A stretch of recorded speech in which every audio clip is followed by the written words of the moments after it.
And let's see. I got this live. Hey, everybody! Welcome to Talking Through the Movies. I almost forgot the name of the company, Calm, and we are here live with Mr. Sean. He should have been cast as the new Spider-Man Malloy. Sean, how are you feeling tonight, man? Man, I'm fantastic. How you doing, Chris? I am outstanding as always. I am, man. I'm starting to like these top tens that we're doing tonight. We're going to be doing another top ten. Last time on episode one, we did a top ten of our favorite action movies, and we got some pretty solid feedback on. And every time me and Sean are doing these videos together, no homo, we get a lot of good responses online. So I'm always glad. I mean, I'm enjoying everything that everybody's saying. And forgive me for looking down. I'm looking at my notes, and I apologize if that's distracting. If the moneymaker isn't engaging with you, I'm going to work on that. I'm still learning, but I appreciate everything that everybody's been doing. From Joe to Cody to Sean. I want to thank my mom. I want to thank the Academy.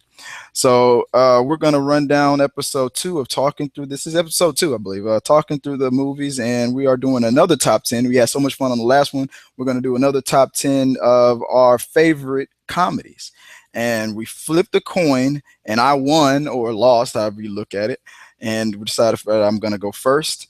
And it gives Sean an idea to erase some of the stuff that he's going to do. He's going to totally cheat and change his list up at the No, no, last no, no, minute. no. Like I said last time, my list is solid. It is not going to be changed. All I right, stand by that. let me read some of that. Oh, okay. Oh, damn, the camera changed. Okay, all right, let's go. I'm gonna stick with my list. I promise I'm not gonna change. I got a top 10, and I got about five honorable mentions. So let me try to run them down really You fast. got five I honorable got mentions? five that I was so I think I had about 20 movies that I was thinking of, and I made my top 10, and then when another movie that I didn't think of originally got into my head, I scratched off my original number eight. I scratched off my original number nine. I replaced them, and then I moved them down to the honorable. So that's why my honorable mentions came from like two or three to five now, maybe six.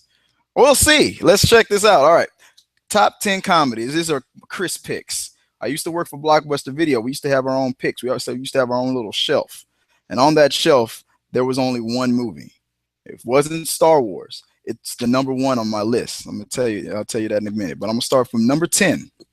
My number 10 movie, favorite comedy of all time. And again, this isn't set in stone, and it's probably gonna change tomorrow. But as of today, my number 10 is Something About Mary. Something About Mary is my number 10. Ben Stiller, Cameron Diaz. Everybody seems to think that Cameron Diaz, her best work was in The Mask with Jim Carrey. I think Cameron Diaz was the funniest on Something About Mary. Who didn't like that whole "Can I borrow that gel gag when he had Yeah. the shot on his ear and she slid it up? Did I get that? How old was I when that movie came out? Did I get that? I got the joke when it That first. was 97, Was that? 1997. Okay, so I was 17 years old. I better have gotten that joke. I lost my virginity the year before, so it was still kind of fresh. So that's what she said.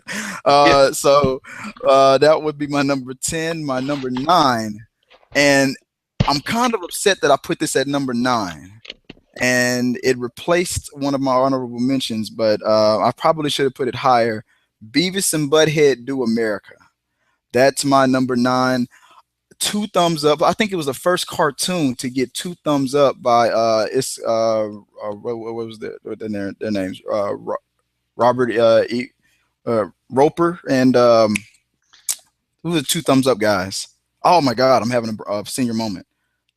Who were the two thumbs up guys? We give Siskel these and Ebert and Ebert and Siskel Roper. and Ebert. Yeah, Siskel and Ebert. Yes, Yeah. that was one of the last movies that they reviewed before the first gentleman passed away. Siskel. Before Cisco first he passed away, they gave two thumbs up to a Mike Judd movie, Beavis and Butthead. Who would have thought? And I think I remember watching that episode when they criticized it, and they were both they had to admit, it's not their real type that type of kind of a movie for them. I think they liked more of the dramas and the Oscar contender ones, but they, like everyone in America, had to admit, forget the fact that it was a crude comedy with fart jokes and stuff like that. It was a solid movie. That movie was well delivered, well executed. Beavis and Butthead, I did not see that movie being coming as being as good as it was, but it fired on all cylinders, man. I love that movie, and I can watch it over and over again. And the weirdest part to me on that movie is the thing that the memory burn that's stuck in my head whenever I think about that movie. It's not anything that Beavis and Butthead did. It's when the FBI agent that was hunting them down was investigating an area, and one of his deputies came and said a grammarly incorrect sentence, and instead, I mean, we're talking about a bomb or a possible threat to America, and the guy was more focused on the grammar of his deputies, like, don't ever end a sentence with I don't know if I forgot, but I don't know why that damn scene is stuck in my head, but that's the only one that stands out whenever I think about that movie for some stupid reason. But let's see, let me move on. Let me burn through real fast. Number 8, Pee-wee's Big Adventure is my number 8 movie. Tim Burton and Paul was it Rubens, who played Pee Wee Herman. That movie is to this day one of the funniest movies I've ever seen in my life. Another movie that if it just happens to be on TV, I'm gonna sit down and I'm gonna watch it. The I know you are, but what am I gag? Yeah. You know what? And that movie could easily have gone on my horror list that we were originally gonna do because of the Large Marge. Large Marge. Oh, to this day, I still get an acid taste in my throat whenever I think about that scene. And when the driver's body was pulled from the burning wreck, it looked like me. But it was, oh man, oh god, I think about that movie and I still kind of get chills. But the rest of it, the other 99% of that movie, hilarious. Because if you have not seen Pee-wee's Big Adventure, you kids, you don't know what you're missing. You damn kids and your hip hoppity music, you don't know what good comedy is. Moving on from Pee-wee's Big Adventure to number 7, Ghostbusters, Bill Murray, Dan Aykroyd, Sigourney Weaver. I mean, that's one of my most quotable movies on my list. I mean, if anybody ever asks if you're a god, you say yes, or that, what was that other conversation that I like? I still to this day I use this line whenever I'm in a room full of beautiful people and they're all picking on me. I just take one of Bill Murray's lines from this movie and I say, I don't have to take this abuse from you. I got plenty of people who love to abuse me. So I mean, that to me, that's one of the quotable movies of the century, man, of the 20th century. Number 6 on my list, Trading Places, another Dan Aykroyd movie with Eddie Murphy. I own a copy of this DVD and I still watch it from time to time. I watch it on Netflix, and on top of that, whenever it's on TV, it just happens to be on TV, I have to stop and I have to watch it. The one with Jamie Lee Curtis. The one with I believe it, Jamie Lee Curtis, when there was one of the movies where she wasn't afraid to, she was a prostitute, wasn't afraid to show the goods. Yeah, she had she had a nice body. Hey, forget what you saw, and hey, what she did in True Lies was a masterpiece. Man, she was good. What she did in Trading Places, it made me a man. I think a couple of little hairs sprouted. If you know what I mean. After I saw those, I mean, she has an awesome, has an awesome body. I haven't seen it lately. She stopped calling, but when it was all about True Lies, oh man, it was over for me. Let's see. Moving on to number 5. I'm coming down to my top 5. And I've mentioned this movie before. I originally thought I was going to put this on number 1, but then I had to be realistic. I mentioned this movie on Talk Me Into It, the first episode of Talk Me Into It on this channel. Uh, I talked about Love Stinks with French Stewart and Bridget Wilson. You might also remember Bridget Wilson. She played Sonya Blade on the original Mortal Kombat movie. French Oh Stewart yeah, was yeah. in French Stewart was in Third Rock from the Sun. He was the weird guy with that squint to the lightning, talk like that. Love Stinks was a romantic comedy. These two people who got hooked up with each other by their friends, and they put each other through the ringer. Man, these two guys, the guy, the lady and her boyfriend. From makeups to breakup, makeup sex. She's doing the stereotypical thing that we know women do with the whole manipulating, trying to, if you love me, you'll let me move in kind of thing. He doesn't really want to do it, but she's so freaking hot. He doesn't. I think the best line in that movie was. I mean, when he's trying to convince himself why he needs to stay with her, even though she's obviously crazy, he was like, she's sweet, she's a hell of a homemaker, and the sex is fucking outstanding, as in outstanding fucking. There you go. There's your F bomb for the rest of the list. Um, let's see. Number four, Ace Ventura with Jim Carrey. That's my number four. I was going back and forth on whether or not I was going to put the sequel on there, but when I thought about it, no, the first one was funnier. The second one to me can be funnier in a lot of ways, but the first one was such a just a knockout punch with the whole thing with the deal with what was the football player? Was it Troy Aikman? Who was Dan Marino. Dan Dan Marino Marino. Yeah, with Dan Dan Marino. Marino? The whole thing with when they figured out she was a guy and that guy trying to get Finkel the is taste out of her. Einhorn. Oh my, Einhorn she's is suffering. Finkel. She's suffering Einhorn from is a a man. man. Oh man, and how he figured it out because of a damn dog laying on top of the guy's picture, giving him the long hair. And Remember when he burned his he clothes? burned He his. burned his clothes. You just tossed it into the fire, just and butt naked. That's the shower scene. Oh, and you had The Courtney. plunger. He hit the plunger. Oh, and he doing that to his face. I don't even want to talk about how that looked. But you had Courtney Cox in that movie as well, and everybody did a good job on that movie. That was a real. I wish she would have been in the sequel. I was surprised that like maybe at the end of part two, if this movie would have been made today. And the sequel would have been done today. There would have been a cut scene at the end of the credits where Courtney Cox would have been right there at the airport picking him up, like asking, "What the hell were you doing up there in Africa?" Or who's that? You That never girl? know. They might make a sequel. If he gets desperate enough for some money, we may see Ace Ventura 3. People are, and you know what? And if history is showing us anything, I mean, well, he's already done it with the Dumb and Dumber thing. Right. It didn't. I still haven't seen it, but I heard it was funny What? as hell. But you obviously it wasn't funnier than the original. But it wasn't going to be. It didn't even have to be funnier than the original. It doesn't have to be funnier than the original. But with Schwarzenegger and Stallone coming back and Vin Diesel coming back to their old properties and making some money, if I was Carrie, I would have chose Ace Ventura before I would have chose the sequel to Dumb and Dumber. But maybe he was banking on the fact that his friend, his co-star in that movie, Jeff, what's his name? Jeff Daniels from Dumb and Dumber was going to his popularity from his show. Maybe he was banking on that or whatever, or maybe they just really wanted to do it. I didn't really look too much into it. Um, I think I lost my place. I think I was at four. Now I'm at three. Here's my top three. Number three funniest all time movie for Chris Fagan is Home Alone. Macaulay Culkin, Joe Pesci, The Wet Bandits. The Wet Who Bandits. who could give a better delivery than Joe Pesci? We know that you're in there and that you're all alone. I get at him, and then when he shoots him in the crotch with the BB gun, I mean, it just confirmed that my mom was never going to buy me one. I mean, forget about Ralphie, getting hit in the eye with after his BB gun incident. The second Macaulay Culkin intentionally shot a guy in the balls, defending his home. My mom knew I was going to be up to no good, so I was never going to get a BB gun after that.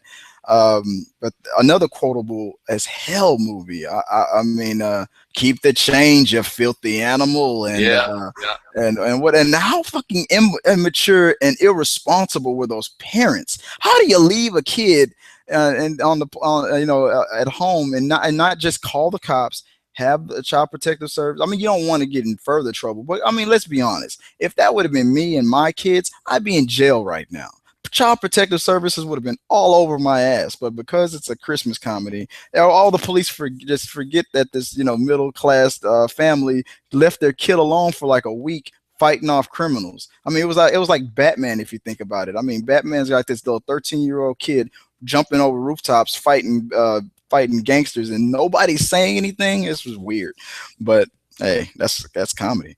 Number where am I at? I was at Home Alone. That was my number three. My number two, Dumb and Dumber. I mentioned it earlier, but Dumb and Dumber is on my list. It's Jim Carrey, Jeff Daniels, Dumb and Dumber. One, probably the. You know what? For my top five, I think I went down the list of how I ordered it was how quotable or how memorable those quotes were to me, or how they stuck in my memory. Um, Dumb and Dumber is one of the most memorable, quotable movies in my life. The whole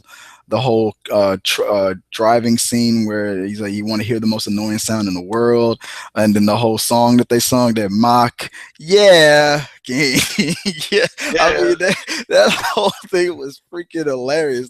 Oh man, what about that when they got their new suits? They got the most ridiculous suits that they could find, the orange and the light baby blue one, right, right. Yeah, and they they got the play. ugliest suits possible. I mean, the play fighting, and here's that was the scene where I think Jeff Daniels stole the show, stole the that scene from Jim Carrey. No matter how funny Jim Carrey is known to be, when Jim Carrey knocked Lloyd's hat off his head, and Jeff Daniels gives this look like, you mother, and then just hits him in the back of the knees with that stick, and the look on Jim's face, I felt was hilarious. I mean, some of those scenes, Jeff was funnier than Jim in a lot The of those bathroom scenes. scene was classic, and Oh my god! It's like and when his clothes got caught on fire, he's trying to get the girl's phone number because how cute she is. just give me your damn Give me the number. damn number.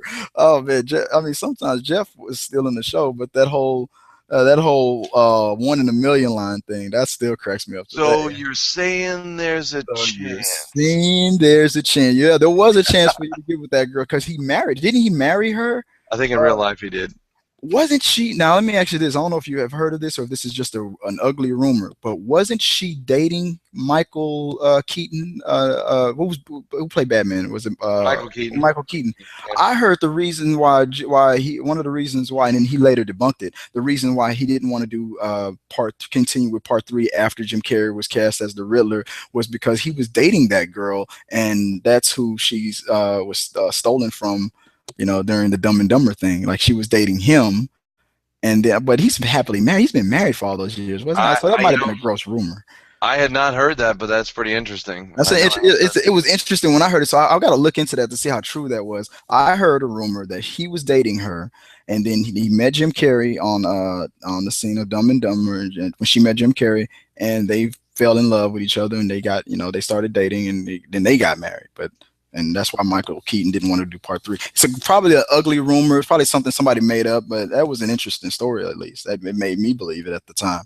But if anybody knows me, if you've known me for all these years, if you know, especially in my blockbuster days, my funniest movie of all time is to this day and always will be Clerks.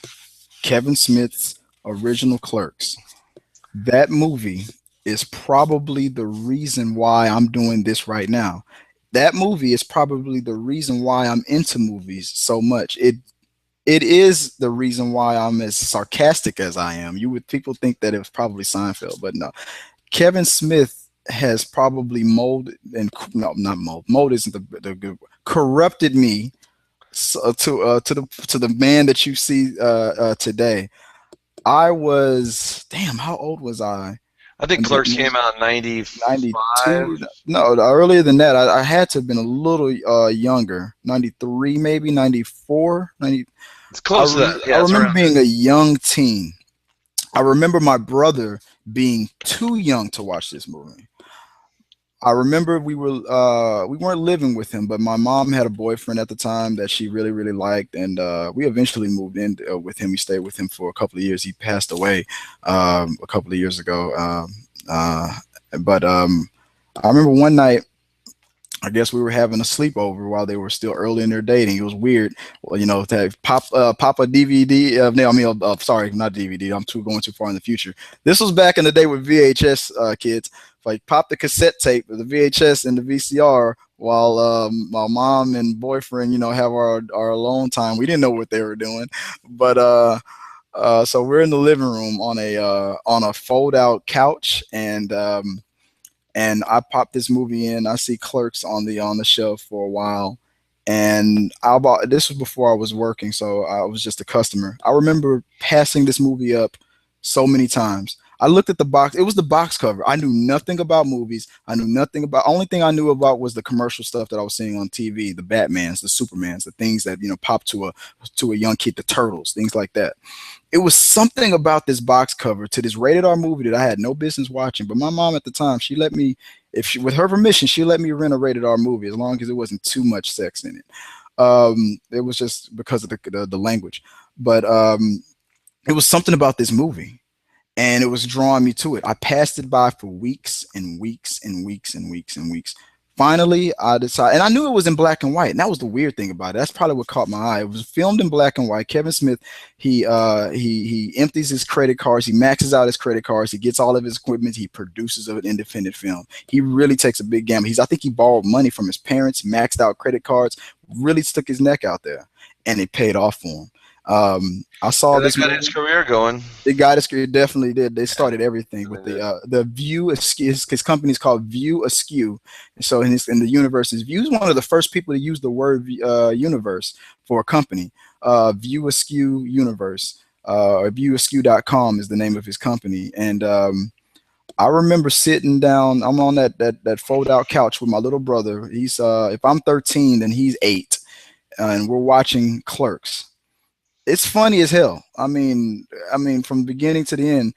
But the one scene that had us rolling was and then I'm sorry for spoilers. If you haven't, it's been 19, it's been like over 20 something years. If you haven't seen this movie by now, I'm sorry. You should slap yourself if you're gonna get mad about spoilers. But I'm about to give you one. The the scene where Dante, the star of the movie, Dante, what was his name? It was Brian O. Halloran, or was it Jeff Anderson? Anyway, one of those guys played Dante, and his girlfriend revealed to him that she's only had sex with like 3 different guys, including him, but she's gone down on 37 of guys in her life. And that scene, I don't know what it was about that scene. This was before I ever had that situation ever happen to me. Not the 37 thing, with the fact that a girl even does that stuff. I didn't even, that's before my experience. But I knew what it was. I knew what they were talking about. And he freaked out. And that's, I don't know what it was about that scene, about how every time, what did he say? Every time I kiss you, I'm gonna be tasting 36 other guys. Why couldn't you just sleep with them like any other decent person that was in there? But when after 30 minutes after that scene was said and done with, and they looked like they had moved on, then his co-star Randall, he's talking with his co-star. She comes back. Those 2 characters are in the scene for the first time, and she looks over to the Randall character, and she's their friends. So she says, hi Randall. And the first thing his best friend says to his girlfriend, the first thing he responds to her with is 37. That's the first thing he says to her in the movie. I mean, obviously you told your friend what we were just arguing about what she did with the 37 guys. You had to tell your friend, and the second that she sees him for the first time of the day, the first thing he says to her is embarrasses her and says 37. Me and my brother laughed so hard at that scene. We rewound that tape. This is tape. This isn't DVD. You can't just skip back on a VHS, guys. We rewound that tape and replayed that one line, that hey, hi Randall, 37, for 35 minutes straight. I'm talking about a few second scene. That's a For lot. That's a lot. 30 minutes we replayed that 5 second scene until we watched it repeatedly for 5 seconds at a time for 30 minutes straight until we realized it's been 30 damn minutes. We're just rewinding this one little punchline, and we had to force ourselves to continue watching the rest of the movie, which was even more hilarious than that one line. That's how much of an impact Kevin Smith had on me as far as comedy. That's why I put that on my number one, because no other movie had gave me that kind of a reaction. And So yeah, that's my top 10. I'm gonna bullet fire through my honorable mentions. I have too many of them because my list was alive and it was changing up. Number one on my honorable mentions, The Princess Bride. Uh, Ah, that's uh, right. don't tell me what position is it. I knew Uh, when some of these were going to be on your list. Um, uh, Christmas Vacation was on my is was I wanted it to be up there. Kind of got bumped off. Scary Movie. A lot of people didn't like the Scary Movie movies with the Wayans brothers and whatnot, but I liked it. It spoke to me. I mean, movies are subjective. It's not for everybody, it's not on but my list, but that movie was funny. that movie was fun. The first one was hilarious. I have to give it to him. Hangover, obviously, that movie changed the game. The Water Boy, and here's a weird one. I know that he's. I'm gonna put my paper down now because I'm gonna give like 2 minutes to this, and then I'm not gonna talk about it ever again. I know he's in a lot of trouble and he's in a lot of controversy. He's pretty much damn near. It's been proven that he's pretty much guilty, which saddens me personally because of an impact and why he's not on my top 10. He moved down to an honorable mention, but his career still is in place, and it meant something to me at the time. Bill Cosby, not a movie. It was his comedy stand up comedy show. Bill Cosby himself. That was besides like Eddie Murphy Raw and whatnot. That was the first one of the first comedy movies that I saw that I memorized and repeated over. I was not popular in school, and I was like what in elementary school. I remember riding the bus and being awkward, but because I was one of the only kids who watched that movie of Bill Cosby stand up, Bill Cosby himself, and I'm regurgitating Bill Cosby's funniest moments on that stand up, pretending like they're my stories or pretending like I'm making them up. I'm cracking the whole bus up on the way to school. Kids are now listening to me because I'm stealing Bill's material from that movie, and so that it gave me a sense of it kind of broke me out of my shell to try to be funny and try to make people laugh. So I said, and I'm still goofy about to this day like that. If you get me out of my shell, then I'm always cracking jokes. You'll never get me to shut up. But obviously, he's going through his situation right now. Obviously, when it first came out, I wasn't one of the believers. I thought it can't be true. Then the numbers started to increase. I'm like, oh, okay, like 10,000 women can't be all lying. I mean, come on. And now he damn with the evidence that came out against him, and now it's been damn near pretty much confirmed by his own testimony that he did these things. So that's sad. It felt like to me a legend, a star. If there was a star in the sky that was called Bill Cosby, it just flickered out.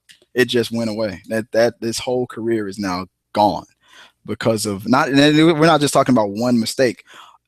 30 plus something odd 30 40 something years of him continually to do these things and getting away with it. It's a wrap. We're talking about a long career that was pretty much in solid gold thanks to the Cosby Show and what it did to the whole industry, and now because of this revelation, burnt in the flames and never to be mentioned ever again, and we're just now to forget about him, and it's sad, but that's the way his career is going to go, and that's all I'm ever going to talk about that on this show. So moving on, and that was my list. That was my honorable mentions, and I'm ready. Let's get to the good stuff. I want to hear this. I want to hear the list of Mr. Malloy.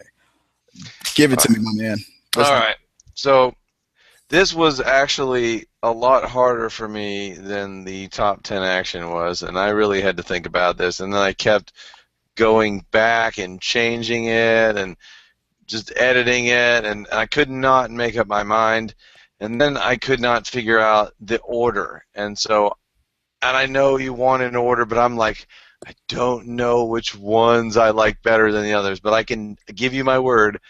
I will give you the top 10 of my personal 10 comedies. And then I, too, had a lot of honorable mentions. So I'm going to do the best I can with here. And I'm gonna do what I can with the order. So, all right, looking here. All right, so starting, and I had some of the same ones that you did, and that's not surprising. A lot of our taste in movies is very similar. Okay, so starting off with number 10, Something About Mary. I Oh, agree. right at number 10, just like mine. Yeah, yeah. The true story. Something About Mary was my first on the bottom of my list. Oh, Uh, I vividly remember going to go see that movie, and I remember being very loud and obnoxious, laughing my ass off during this movie. how funny was that dog scene, man? That Yeah, well, yeah, where they drug the dog, and then oh, he's like, "Are you that little guy making all that big noise?" And he fights with the dog, and then mm. also the scene where the protagonist of the movie drugs the dog and has to resuscitate the dog. He's like, "Stay away from the light, Puffer. Stay away from the light," and he rigs like a defibrillator from the lamp. From the left, yeah. Yeah, clear. A lot of movies to this day with those kind of gags are still ripping that off. I think that was like one of the first of its kind that kind of did that outrageous kind of comedy that we're still doing to this day. Yeah, and the scene where he's using the binoculars and looking in the windows, and he comes across the old woman with the really tan chest. And what was the other one? Oh, the other good part about that movie was because we remember that Mary has a handicapped brother, and Oh, this guy is trying to hit on her, so he's saying he's telling Mary about how he works for, I think, for a foundation he with, says he works with for retards retards.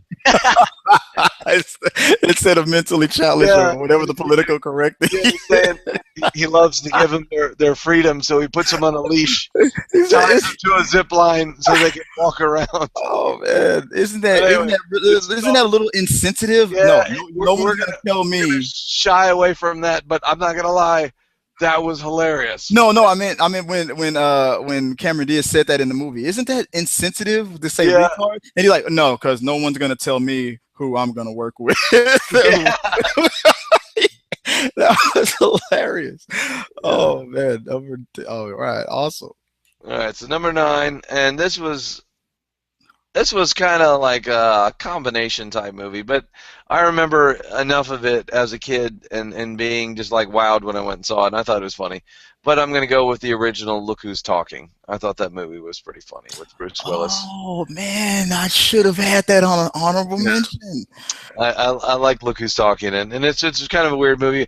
And I remember being baffled by the scenes where they show the sperm and Bruce Willis is talking as he's swimming up the stream. When you were that young, did you get that? Did you know what that stuff was? I I didn't did. know. I thought it was real. Like I didn't understand that this was like How did, special effects. Like I'm how like, did how they did they do get those that? special effects in the 80s? And like when the one scene that I remember vividly is when they give the mother an injection of some drugs, and we see Bruce Willis going, "Hey," and he's waving his hand. What is this? And The epidural. Oh yeah, the epidural. She gets the yeah, epidurals for the numb the pain for now that was a question back then. Does the baby feel that stuff when you give it yeah. to the mom? I guess that's Bruce weird. Willis got high as hell.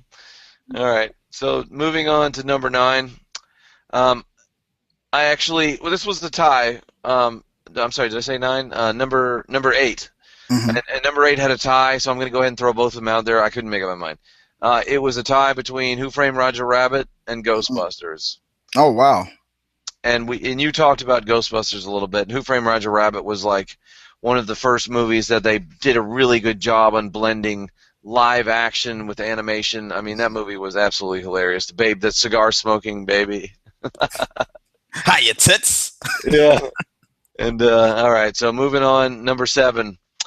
Uh, and again, like Predator on the action movies, I can't believe this movie just didn't come to me like right away. And this movie came out when I was a little bit older, and doing things I shouldn't be doing. But we went and saw Friday, and Friday was hilarious. And all those scenes with Debo and all that when they put his underwear on his. Damn it! Now I gotta look at my list all over Yeah. again now. Oh wow, I You totally hear his forgot bike, about Friday. and he's like, "Yo, man, my dad's tripping. He said he wants his Wants me bike to ask back." for my bike back. Yeah, You know I wouldn't even trip. you know, I wouldn't trip, man.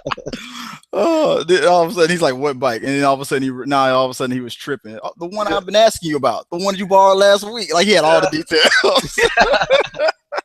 He knocks him the fuck out.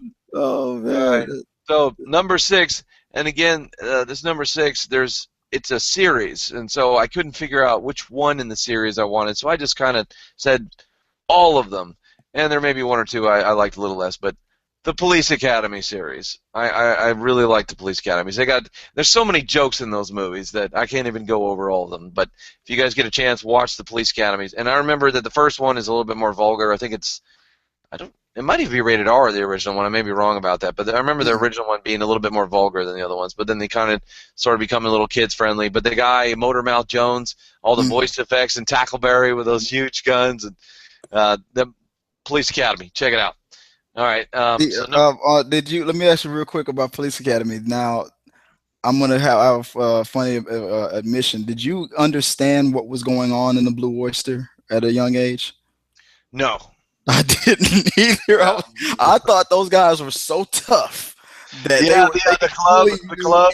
Yeah, they were bullying these cops and forcing them. Yeah, you walked into our bar. They do the YMCA thing. We're gonna force you to dance with us. That's how tough we are. I didn't realize what was really going on. It wasn't until I got older that I kind of picked up on that. But no, I didn't understand that. All right, so number 5, and again, I'm sorry guys, I couldn't make up my mind which one, so I went with the first initial reaction. Gremlins 2. I thought Gremlins 2 was hilarious. We got everything from canned goods to shotguns. Yeah. I almost had Gremlins on my list. Even Gremlins 1, that bar scene where like they're banging their mugs and one breaks out a pistol and starts shooting the other ones and they start looking down and they're leaking beer out of their stomachs. Gremlins. I remember that at the end of Gremlins 2 when he was asking for cable TV. All you can hear is Gizmo, HBO, Nick at Night, MTV. I'm like, wow, they are really. You remember when they're doing this? The Dracula character is doing the interview with the smart gremlin, and that one keeps going. Excuse me for a moment. How was that civilized? Clearly not. Clearly not. Good. All right. Oh man. So Gremlins 2 followed by Gremlins 1. But number 4, and this movie, I have heard people say they absolutely hate this movie, and then I've heard people say brilliant. I don't care about the haters on this movie. I laughed harder than 90% of the comedies I ever watched, and again, disclaimer, I was a little drunk when I went and saw this movie. But and I'm not sure if you've seen this, Chris, but trying to explain this, and I'm building the tension. Trying to explain this movie, it sounds like it's a stoner movie. All right. Okay. Well, then then let's do the setup then. Okay. Because if I haven't seen this movie, maybe this could be your official talk me into it. So when you give the name of it, let's see if I haven't seen it, talk me into it. Let's hear it. All right. So I'm going to give you the basis for this movie before I give you any revealing details. Okay. So we got a guy, and you've seen this guy. He's done several comedies, and he even has his own series of, and this sounds stupid, but thumb movies, where he remakes big famous movies and makes the main characters thumbs with a little face on it talking. Thumb Wars, the Thumb Matrix, the Thumb Father, and all that stuff. So anyway, so this guy takes these old 1970s movies and he digitally composites himself into the movie, and then he changes all the dialogue to some of the stupidest crap you have ever heard. But it's stupid to the point it's hilarious. Like, it makes no sense. And I think I actually have talked to you about this movie. And I'm just going to go ahead and say it. Kung Pao, Enter the Fist. I know you've seen this movie. This movie, some people hate it. I think I've seen a little bit of it. Well, I won't divulge on it anymore since I guess you don't like that movie. I love that. No. But I mean, that doesn't mean. Come on, talk me into it. What else? And I think I know who you're talking about. I remember a commercial. Steve Odekirk. With the guy's thumb, and he was doing Star Wars or Thumb Wars, and he said he was talking about Obi-Wan Kenobi. He's like, "What's your name?" If I remember correctly, he said Ubi Kadoobie. Ubi Doo Kanoobi Noobi. Ubi Doob Scooby Kadoobie. I remember that. For some reason, that commercial is burnt in my brain. Yeah, but I know what movie you're talking about. Was it Kung Pao? Enter the Fist. It was the guy who did Ace Ventura 2. The When Nature Calls. He did that movie. Hmm. And you have some of the most ridiculous dialogue in this movie, like and again, this is all like 1970s chop socky kung fu movies, and he changes the dialogue to some of the most ridiculous stuff. Like you'll hear squeaking sounds, and the guy will walk and it's like squeak squeak squeak squeak, and the guy's name is like Wimp Low, and he'll say some of the stupidest things you've ever heard, like my nipples look like milk duds, just just the most random crap. And if you're intoxicated while you're watching this, it's hilarious. And they remember they have this scene where this guy's trying to talk to his master, and randomly his master will change clothes, like just randomly, because they're editing and cutting an old movie. His clothes will go from red to black, and he's like, "I am a great magician. My clothes are black," and like all of a sudden his clothes turn black. And randomly he's gonna say something loud, and he like inhales a moth, like. Trust me, check it out. You need to finish this movie. But Oh, anyway, you know what? No, I'll tell you, you talked me into it. I'm putting it on the list.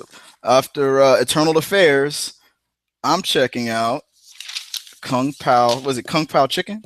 Kung Kung Pao Enter the Fist. Again, Kung sorry guys, Pao. I don't mean to spend so much time on this one, but if you like spoofs, Enter. you will love this movie. If you don't waste your time. You're gonna think it's retarded. I said Kung Pao Chicken. Kung Pao Into the Fist. All right, All I'm right. gonna try to watch that tonight. So now I come to, and I know you've seen this movie. I'm 99% sure you've seen this movie. It's an old movie with Val Kilmer, and it's called Top Secret. Does that movie ring a bell? So basically, we get Val Kilmer before he did Top Gun, and he's playing a 50s singer by the name of Nick Rivers. And so we get to see the opening scene in this movie. They're singing a song called Skeet Surfing, where you see these teenage kids running down the hallways of their high school with shotguns, and they're going to go skeet surfing. And if you get a chance to check this one out, it's hilarious. We even get an underwater bar fight scene in this movie where they're I fighting. have not seen that movie. Uh, I've heard of it. yes, the classic old. As a matter of fact, it was the same guy who did Airplane and all those other movies. Same Zucker, Jerry Zucker, I believe, and his brother. So is it? It's a spoof movie on spy movies. Yes, yeah, Okay. yeah, and they've got a lot of they make fun of everything from like World War II movies to like the Blue Lagoon. I don't know if you've seen the Blue Oh Lagoon. yeah. Oh yeah. I've seen So those. so there's a scene where one of the bad guys, his name is Nigel, and he's a British guy, and one of the main girls in the movie, who is now dating Nick Rivers, Val Kilmer, he asks her about her past, and she proceeds to tell him, and they're making fun of the Blue Lagoon, how she and Nigel got stranded on a desert island, and they were they got a little older, and they became interested in each other, and it shows Nigel like she's like, and he provided so well for us, and it shows Nigel building like a 2-story house out of like seaweed and snot. Yeah, like with Was it the original actress from the Blue Lagoon, or was it from the Return of the Blue Lagoon? no, that was Mila Jovovich in The Return of the Blue Lagoon. You didn't know that, did you? Mila Jovovich. The girl from The Fifth Element. No way. That was no. The Yes, Return of the Blue yes. Lagoon was No, what's trust her me. name? Look it up. Look it up. Look it up. With the red hair. I am. Look I'm it up. looking Look it it up up. right now. A young Mila Jovovich. Return Return of the Blue Lagoon. the All right. Blue Lagoon. So after Top Secret. Holy hell, you are right. Yeah, Mila Jovovich, and she was hot. She's always been hot. She was way. Oh wow, that's Lilu. That's right. And she had brown hair. Nice. She's a 10. She was a 10 in that movie. I remember vividly watching the And Blue. the guy from Sleepwalkers or whatever that movie was. Oh, the Stephen King one, about the cat. Yeah. The cats, yeah. All right. The Blue Lagoon. So moving on from Top Secret, my second one. Everybody's seen this movie. At least everybody our age. Airplane. There are so many quotable lines from Airplane. I mean, I can't begin to start on this movie how many quotable lines. I mean, they even say stupid stuff like, there's a scene in the cockpit where there's a little kid he's talking with the captain, and he's just asking him the most ridiculous crap. The kid even says, Was he eating like an ice cream or something that whole time? they're eating the fish, the chicken and the fish, and he asked Billy, he's like, Billy, Have you ever seen a grown man naked? You know, I remember that. Yeah. Oh man, it's fucking crazy. and they got the scene where the two black dudes with the froze are talking jibe, Yeah. and they got the old white lady who they need to use her to translate. She's like, "Excuse me, miss, I think I can help. I speak jibe." And then they got there's a sick girl on the plane, and they form a human chain. Or no, I'm sorry. A girl who has like a panic attack, and they form a human chain on the plane, slapping her and beating the hell out of her, and then the next person comes and slaps and beats the hell out of her. So I come to my number one, and I'm sorry guys, I could not come up with just a number one. So again, I'm gonna come back with a series, and I really just couldn't make up my mind. And this movie, me and Chris have talked about. Matter of fact, we've talked about it so much, these two particular movies. I'm going to let you guess. What do you think? It's two movies in a series. It's got a guy who, up until very recently, It's either Rush Hour or well, go give me a hint. well, the main actor in this, he's been involved in some controversy, and he was getting paid up until recently, but now he is off the radar again because he got himself into some shit. But he was making the biggest salary, I think, on TV a couple years ago. Come on. It's either Martin or No, not when I say a long time ago, I mean just a couple years ago, not very long ago. The biggest paid actor on TV. Oh wow. Come on. Well, I know the biggest paid actor on TV a couple of years ago was Seinfeld, but if we're talking about recent, within 5 years, Yeah, something like that. we talk about this movie a lot. Um, I'm drawing a blank. I'm blanking out, man. The suspense. Come on, there's two of them.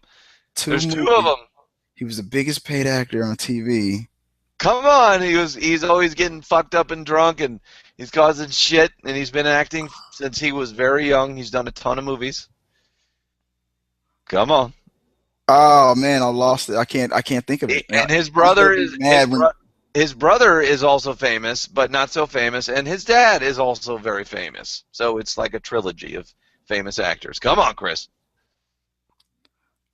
Mark. Not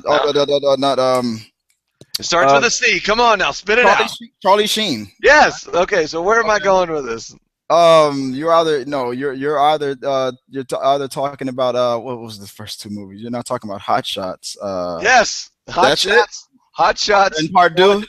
And Part Deux. I'm sorry. Wait. Was he in? I'm thinking. Oh, okay. Now I'm thinking about the Naked Gun. But yeah, Hot Shots. Wasn't that that was the 80s, right? That was in the 80s. It was early 90s when the Hot Shots came out. Part one. Early 90s. Right. He's got a new show out now called Anger Management. That's steady. I mean, but he was the highest paid. He was getting paid for 2.5 Men. On 2.5 Men, yeah. He was getting paid, but he's gotten in some shit. But anyway, so Hot Shots 1 and 2. I can honestly say I have never laughed so hard in my life. And when I went, I think it was my 12th birthday when we went and saw Hot Shots 2, and where they make fun of Rambo and he's got his little thing on backwards, and they have the pit fighting scene where he's trying to put the caramel on his gloves, and they're trying to pick out Oreos. Oh yeah, I remember that. Oh shit, I remember it. It's all coming back now. Yeah. Wow. And the Colonel's eating a pig sandwich, and with the nostrils sticking out when he bites down, the mustard just leaks out, and he kicks the guy in the nuts. He's like, "You win," and the guy's balls like come out of his mouth. Yeah, I remember that. There's a really funny sex scene in that movie. It's not graphic, but it's hilarious. Like, it starts out in the limo, and then she kind of takes off her bra, and like the lights, like beams come. Yeah, exactly. Oh yeah, I remember. Oh man. And then they don't make those kind of satire movies like that anymore. They can't. Everything that they're trying to make, not another teen movie, not a superhero movie. They're making all these movies, and they lost the magic that they had back in the day. They start having sex in the limo, and the limo driver starts filming it. He's like Topper. Yeah, he turns around, right, and starts filming. They kind of go. They close the window on him, so he's running alongside the limo. With the camera and the little clicker, like Topper and whatever, scene 2. All TMZ style, and try to get the shot. They get to the house, and the lady has a diving board above her bed that she does a backflip. And she lands on them. And she's got her guns, and she's shooting 6-shooters and shit having sex with him. And the scene also where that same chick, actually, Topper is going to go off to his mission or whatever, and she wants to give him something to remember by, and she takes her mole off. Oh, dude, don't remind me of that. Oh, I remember. Oh my God. And Oh. then he takes the mole, and he's just like, and he kind of does this, like sticks his thumb up in the air out of the door of the airplane, and they just slam the door on his arm, and the plane takes off with his arm sticking out of the door. They get up in the air, and they have this little and I could talk about this movie all day long because I'm sorry guys, I love this damn movie. They're in the plane, right? And they're going over, like, each person is given their little background stories, brought to you by Red Bull. Mm-hmm. So gives you wings. yeah, and they got the demolition guy. I don't know if you remember this, Chris, talking about how, yeah, when I get home, I'm gonna marry my girl Sue. I'm gonna buy a big house with a white picket fence. I'm gonna buy a boat and a car, and I'm gonna pay it off. And I'm gonna set my charge and blow it all to hell. Like, he wants to blow his shit up. Oh man! Oh, And it's then been so long since I watched that movie. So they start jumping out of the plane, and they got that green, green, green. You know, the light just starts saying green, and they start jumping out of the plane, and everybody's yelling, "Geronimo! Geronimo!" And then you see Geronimo actually walk up to the door and goes, "Me!" Oh, yeah. I remember that shit. I've gotta watch that shit to know, man. Yeah. You've just given me two movies that I gotta go back and watch, man. And of course, we get a little further into the movie, and we got a scene, well, a two-part in one scene where the colonel, like, shoots a guy with a grenade launcher, and the guy goes flying up against the wall and splats, and he looks like he's Play-Doh, and the guy's like, "Now that's a hell of a gun," you know. And another one where the girl from the first one, the Italian girl, she's like, it shows like a really cinematic perspective where she's adjusting a scope and tweaking it, and she's aiming, and she pulls the trigger, and this damn mallet flips forward off the end of the gun and hits the guy that's standing directly in front of her, and directly in front of her.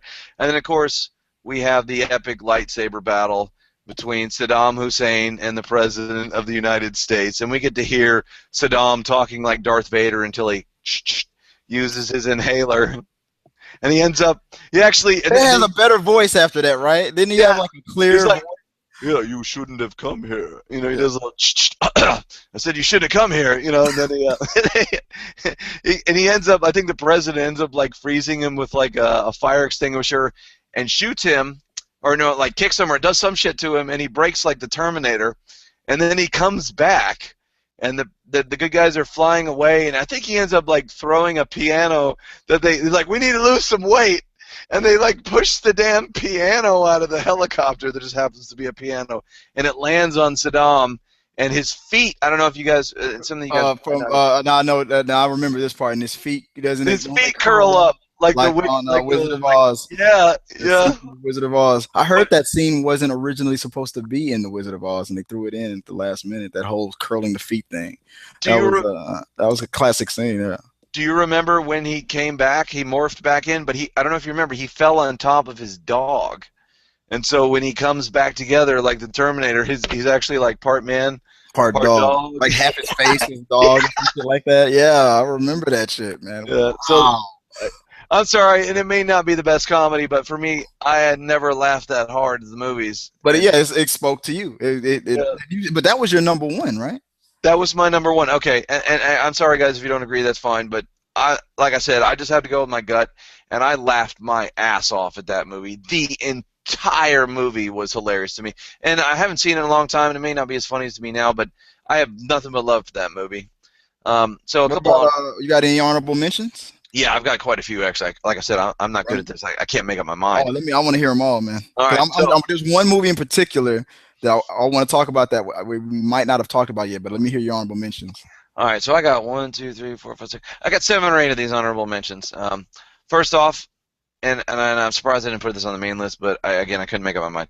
Beavis and Butthead Do America. I had that on there. I walked like 4 miles in the middle of the day, no car, to the mall with my friend Mike to go see this movie. That's how bad I wanted to go. And, you know, I grew up watching Beavis and Butthead.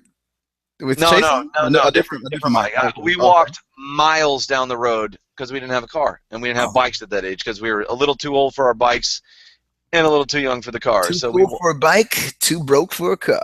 That's right. The next one, I had Ghostbusters as well, and I wasn't exactly sure about this because I wasn't sure if this would be considered a strictly comedy per se, but I went ahead and put it on there because it was funny. Um, so what was the other? Oh, Caddyshack. I put Caddyshack on there, and off the top of my head, I love the Gopher. That guy was hilarious. You know, Bill Murray trying to kill the Gopher the entire movie, and he's almost like Bill Murray's like special, shall we say, in this movie because it's almost like he's a psychotic handicapped in this movie. If you get a chance and you go back and watch and listen to his dialogue, he talks kind of like this. There's something wrong with the guy in the movie. And of course the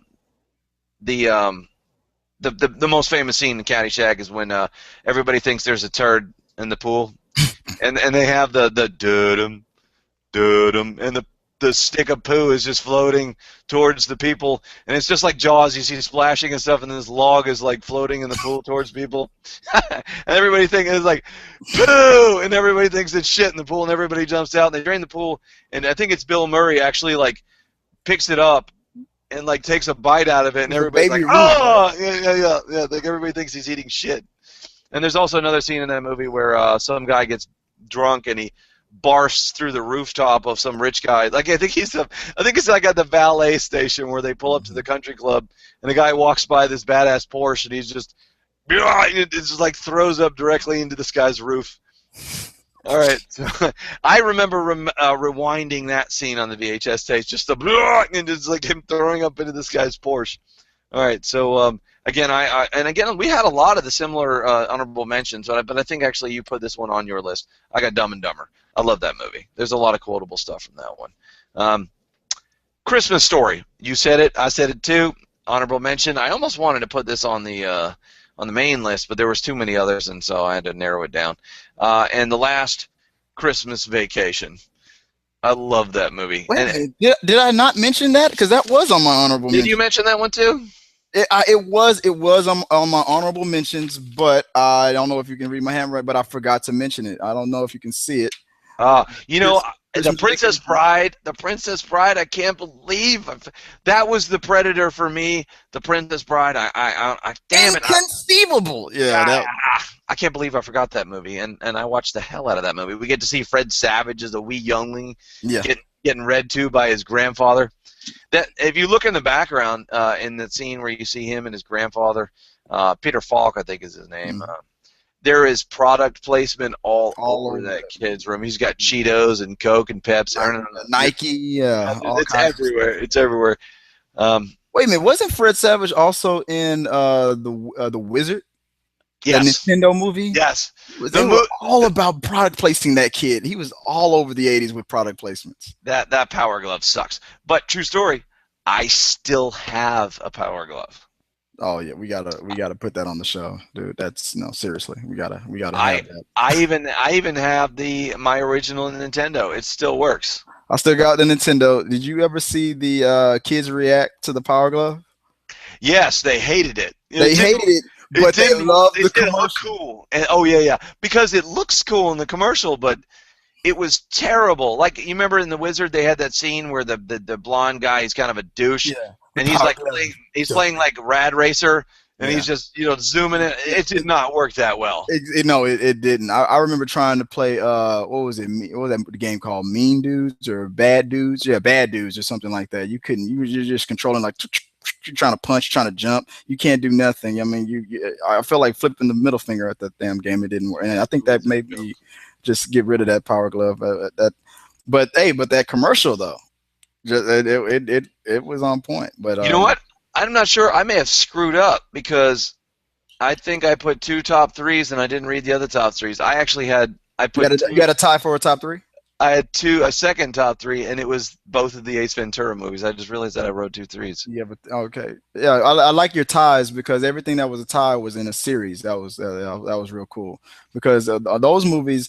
The sequels, even if they didn't do better or financially better, some of them were just as good, if not just a continuation. Like for a minute, I was gonna put American Pie and American Pie 2 on my list as and make it a tie because to me that's one whole movie. And we talked about that. We said we had to do a video about that, like movies that could be looked at as one whole movie. Um, and I think I lost Sean for a second. Let me see if I can get him back here and bring him back into the fold. Um, but there was another movie that me and Sean that we quote all the time. I just had it in my head, and I forgot that fast when I was listening to Sean's listing. And damn it, I'm gonna beat myself over the head with a 2x4 for forgetting this movie because we quote it damn near every day, and on the spot I'm forgetting it. Um, but that's just the way it is. That's what's happening when you're recording live. Trying to get Sean back. Let me see if I can send another invite to him. And see if I can get him back on. Maybe his battery died on his maybe his battery died or something. Who knows? I think he has the invite, but if he can't get back on, oh well, that's technical difficulties. But at least we got through the whole his whole top 10. I guess if he can't come back, I'll just sign off for him. I'll say for Sean Malloy, thanks for taking the time to listen to us rant and talk through these top 10 comedies. Our lists are probably going to change tomorrow. And I think he's coming back. I was just about to sign off for you, buddy. I'm sorry, guys. Technical malfunction. The computer turned off like an idiot. I don't know what the hell happened. Oh no, you got no worries. I was thinking about, you know what? There's a movie. I was telling the guys that there's a movie that neither one of us mentioned that every time we're gaming and we're playing, we talk about and we quote all the time. And now I had it in my head a second ago, but I forgot it in the middle of listening to your Talk about list. this one all the time. We talk about this movie. It's a comedy, and we quote it all the time. Give me a second. Don't say nothing. You keep talking about it. Let me think here. It's when we're playing the video game on Xbox when we're gaming. Me and Sean are part of a gaming group, and we play what's the game we play mostly? Black Ops 2. And dude, every time we're playing this game, we're quoting lines from this one particular comedy. Who's in it? I'm totally blanking, dude. I had it in the middle of right after my honorable mentions. I thought about it, and then I should have mentioned it, but I forgot. I ran through your list first, and I forgot it again that fast. But when we remember, we're gonna probably remember after this video is over, and Princess Bride? It's on Princess Bride. we already talked about Princess Bride.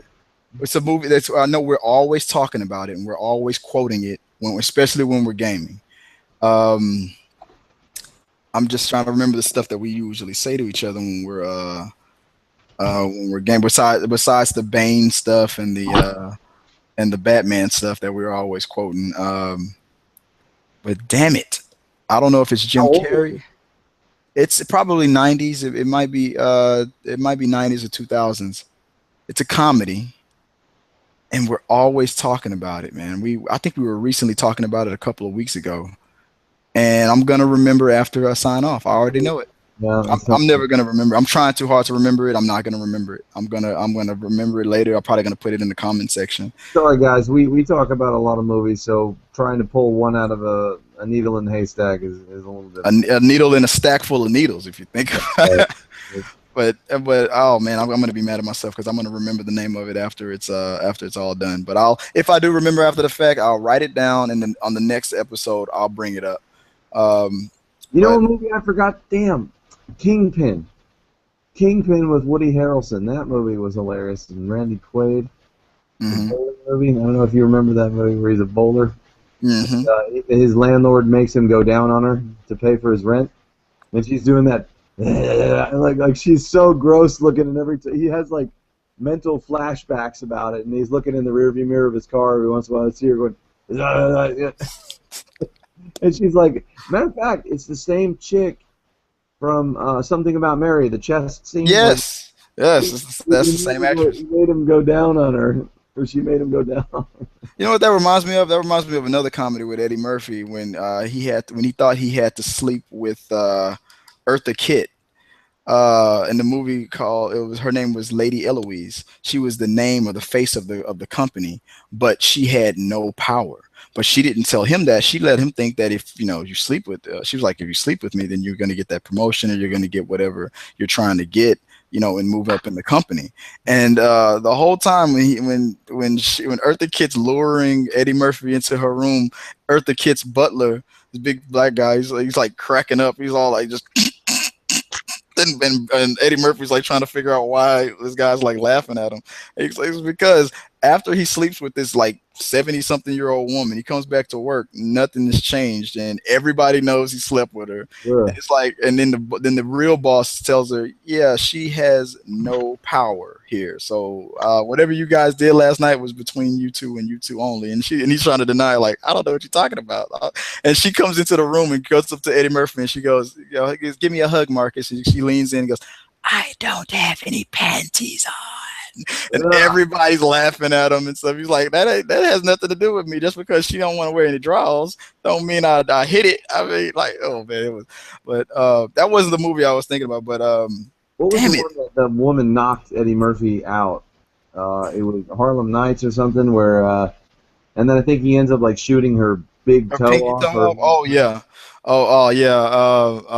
I'm gonna shoot you. Like uppercuts him into a bunch of trash. Oh yeah, she beats the shit out of him, man. She was. I'm gonna fuck you up. And he threatens her with the gun. He said, "I'm gonna shoot your pinky toe." I'll be like, "Come on, do it, come on." Oh, he does it. That shit was hilarious. No, the person that was the funniest in that movie was Red Fox. He was the most hilarious part. Him and that old lady going back and forth and whatnot about the orange juice in the refrigerator. What did she say? This is Harlem Nights we're talking about, guys. He said, who drunk all the damn orange juice and only put a swallow back in the container? And Red Fox was like, well, swallow it and shut the fuck up, bitch. He's like, you blind motherfucker, you fat bitch.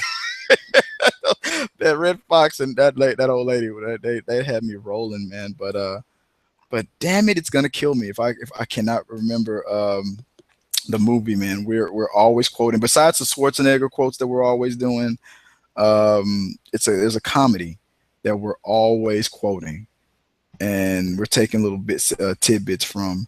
And I don't know why I'm blown. I thought of it. I mean, I think it was somewhere around the Princess Bride stuff. I was trying to remember. It wasn't Princess Bride. It was something else. I'm gonna remember after the fact. I can't think of it. But did you, before you got booted, did you have any more on your honorables?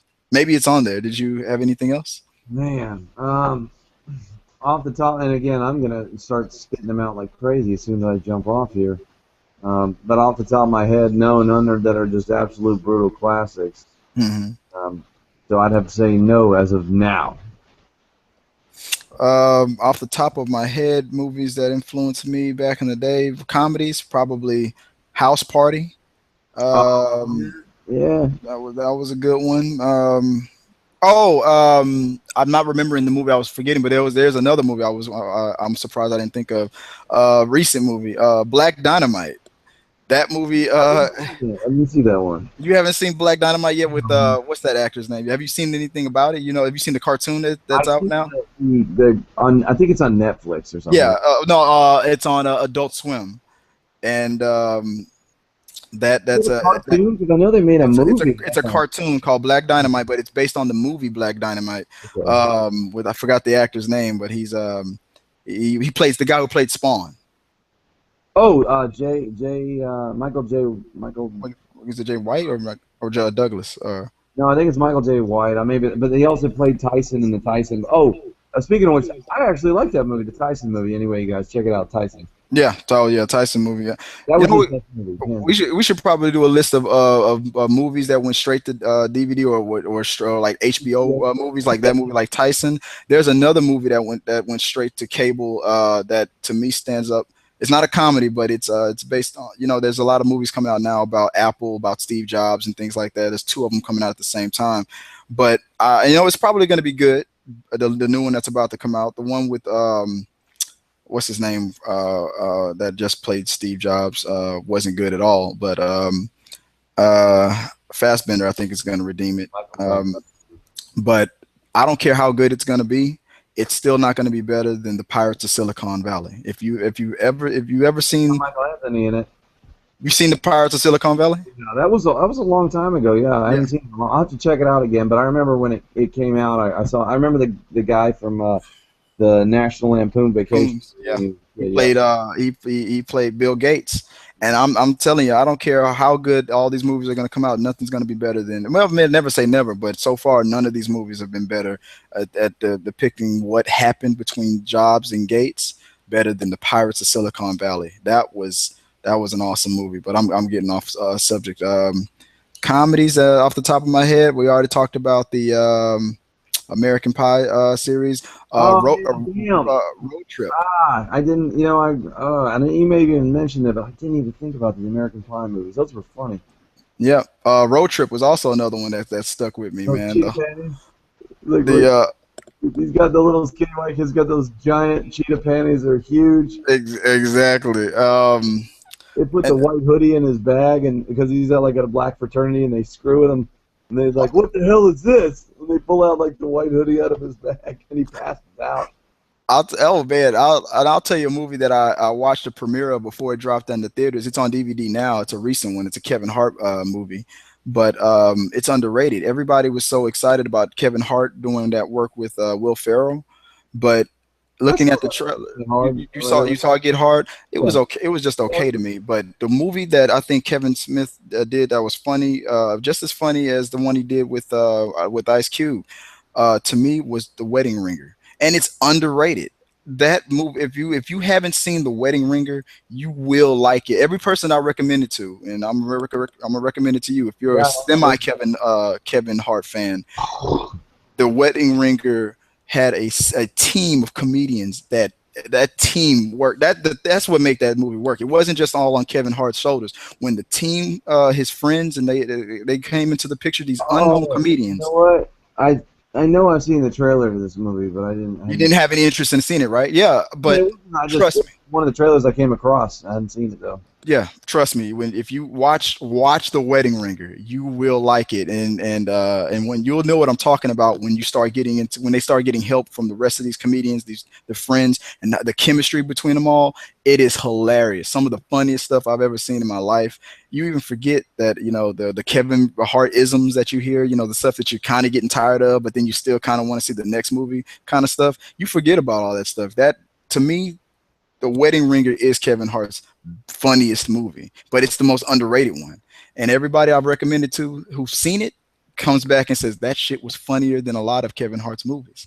And but it didn't make this much money, but it was a good movie. Damn it, I'm gonna be mad when I remember. I'm stalling for time, but you know what? We're probably going over time. That's the movies that's coming to the top of my head right now. Um, There's going to be another 10 that'll come within the next hour. That's how it works, guys. And I apologize if we didn't name some that you're obsessively obsessed with. But that's the good thing about movies and music. It's all personal. It's all subjective. Yeah, it's I remember a funny guy, I forgot what movie it was in, but or was it a TV show where a guy said or maybe it was probably a stand-up comedian.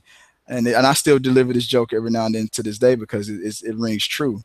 Whenever you ever notice how when people tell you that you have not seen their favorite movie and how they respond to you or how they start treating you after, it's like, what, you've never seen The Godfather? What are you trying to say? And this comedian was like, well, I guess based on your reaction, I'm saying your mother's a whore. So that every now and then I get to crack that gem open because that's exactly how people react when you tell them that you haven't seen or don't have any interest in seeing their favorite movie. I even have it online. I will never watch Mary Poppins. I will never watch The Sound of Music. I will never watch Gone with the Wind. I have no interest in seeing. I know they're classics. I don't want to see them. I'm sorry. One thing I hate though is when you are excited about something, and someone just gives you that nonchalant bullshit. Oh, I don't really watch movies. I just want. I'm sorry, guys. That makes me want to reach over and choke a bitch. Like, oh yeah, oh, I don't own a television. I just read. I read random things. You know, the back of toothpaste bottle containers, just anything. Or they give this crap argument about, oh, the book. It was so much better. Like I Like, don't. yeah, Reading of the course the book. Oh yeah, that gets on my nerves too. Of course the book is going to be better. I mean, it's in more detail. It's sparking your imagination. we watch it multimedia. I want to enjoy the visuals, the sounds. I don't Yeah. want to have to sit there and read all day. Sometimes you want to sit down and you want to turn your brain off, man, and you want to dare that screen to entertain you. That's what you want I at a want to theater. mentally displace myself from the setting here and project it onto the screen.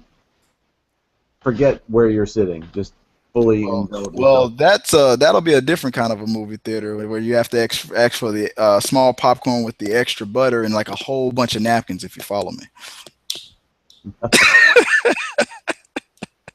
Not a Pee Wee theater. No, Right. no, not a Pee Wee But theater. but if that's it, but if that's all you got, then that's all I have on this subject. So I just say for this episode of talking through the movies, episode 2, with Mr. Sean Malloy.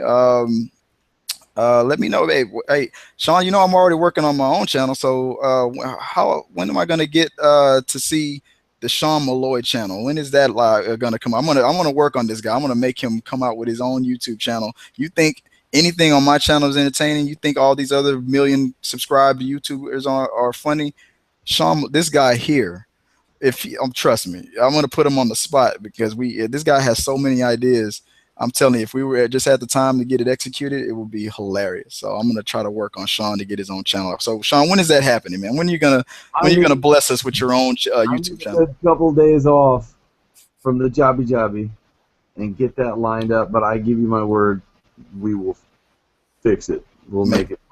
make it happen, buddy. I We appreciate it. boarded the train, so the train's rolling. So we'll figure it out.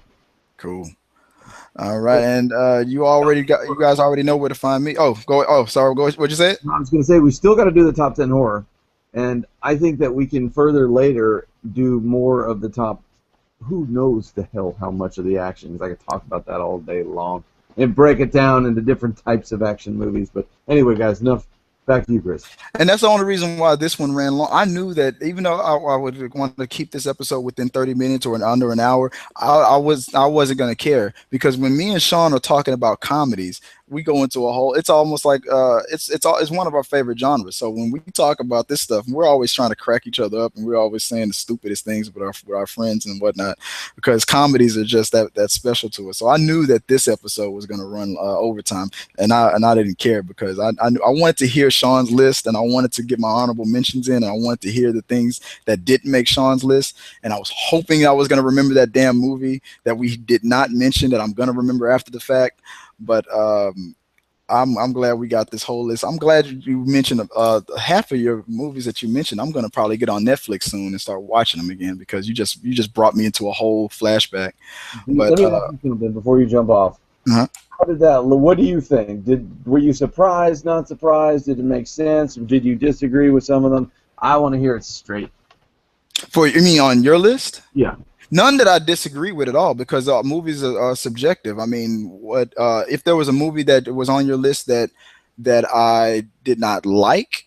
No. Even if I did, even if there was a movie that I would have said, nah, that one didn't really connect to me. That's just that would have just been on me because, and I believe that on all movies. I'm not the kind of guy that's going to tell a person that a movie that they love sucked. I mean, it might have been bad in my eyes, but I'm not to say that it sucked. I'm not going to put a blanket on it and say that it's just what doesn't deserve to exist or anything, because all movies are like that. A movie that I'm thinking, because you that's one thing you can't make a person do is laugh. Either they're going to react that way or not. I mean, it's comedies is tough, and you can deliver a joke. It could be funny to 1 billion people, but then that 1 billion and one person, it might not be funny to at all.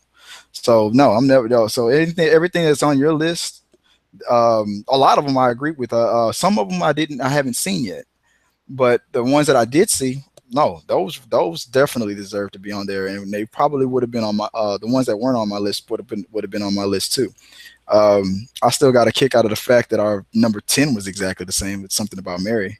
Yeah. Uh, so that was pretty cool. I would have put money on the fact that at least what was in my top three, my top five. What was my number five? I know stinks. Ace Ventura. Ace Ventura was on your list, right? Was it, or was it on your honorables? No, well, what happened was is I wrote two number threes by accident. Mhm. Was it Ace Ventura that we always quoting when we're playing the game? No, what is that damn? We're gonna have to game tonight. We're gonna have to get on Black Ops tonight and try to jog my memory about that movie. But I guess that's it for this episode. We're gonna, hey, if you got time, if you wanted to still run down that other show idea for tonight, I don't know if you're about to sign off and check out for the rest. No, we're good. If you want to go over something, yeah, we'll start another one. All right, yeah, let's do that one real quick.